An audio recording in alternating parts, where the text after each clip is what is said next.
সুপ্রিয় শিক্ষার্থীবৃন্দ, এই ভিডিওটি তৈরি করছি ষষ্ঠ শ্রেণীর শিক্ষার্থীদের জন্য। তোমাদের পঞ্চম সপ্তাহের বিজ্ঞান বিষয়ে যে অ্যাসাইনমেন্টটি দেওয়া হয়েছে সে প্রশ্নগুলো এবং নমুনা উত্তরপত্র নিয়ে ভিডিওটি তৈরি করছি। অষ্টম অধ্যায় মিশ্রণ, একাদশ অধ্যায় বল এবং সরল যন্ত্র। তিনটি প্রশ্ন দেওয়া হয়েছে। অ্যান্টিবায়োটিক সিরাপ ছাঁকিয়ে খেতে হয় কেন? এই মিশ্রণকে কি বলে? 2 নম্বর, দুধ কি জাতীয় মিশ্রণ ব্যাখ্যা করো। 3 নম্বর, নিচের ছকে ছবিগুলো দেখে 1 ও 2 নংয়ের উত্তর দাও। সরল যন্ত্র: 1 কোন শ্রেণীর লিভার যুক্তি দাও। 2 কিভাবে যান্ত্রিক সুবিধা বাড়ানো যায়। তো আমরা তিনটি প্রশ্নের উত্তরগুলো দেখি। প্রথমটি হচ্ছে অ্যান্টিবায়োটিক সিরাপ ঝাঁকিয়ে খেতে হয় কেন, এই মিশ্রণকে কি বলে?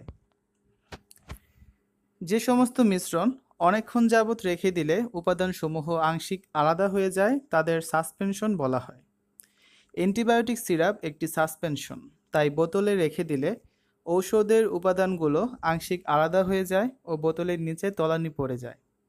তাই ঔষধ সেবনের পূর্বে ঔষধের উপাদানগুলোকে সুষমভাবে বিন্যস্ত করার জন্যই ঔষধের বোতল ছাঁকিয়ে নিতে হয়।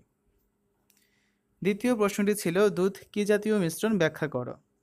দুধ হলো কলয়েড জাতীয় মিশ্রণ।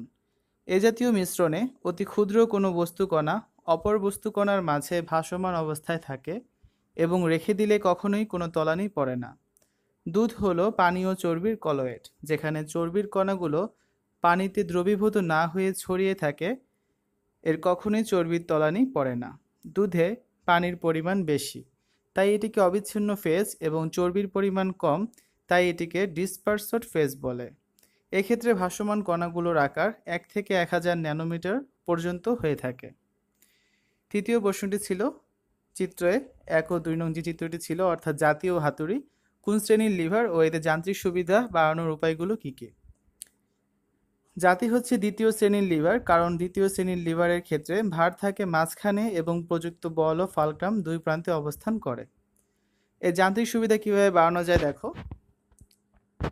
জাতি দিয়ে যে কঠিন বস্তু কাটতে হবে তাকে ফালক্রামে যত কাছে রাখা যাবে এবং হাত যত ফালক্রাম থেকে দূরে রেখে হাতলে চাপ দেওয়া যাবে তত কম বল প্রয়োগ করে কঠিন বস্তু কাটা যাবে। অর্থাৎ যত ভার বাহুর দৈর্ঘ্য কমানো যাবে এবং যত বল বাহুর দৈর্ঘ্য বাড়ানো যাবে তত কম বল প্রয়োগ করে কঠিন বস্তু কাটা যাবে।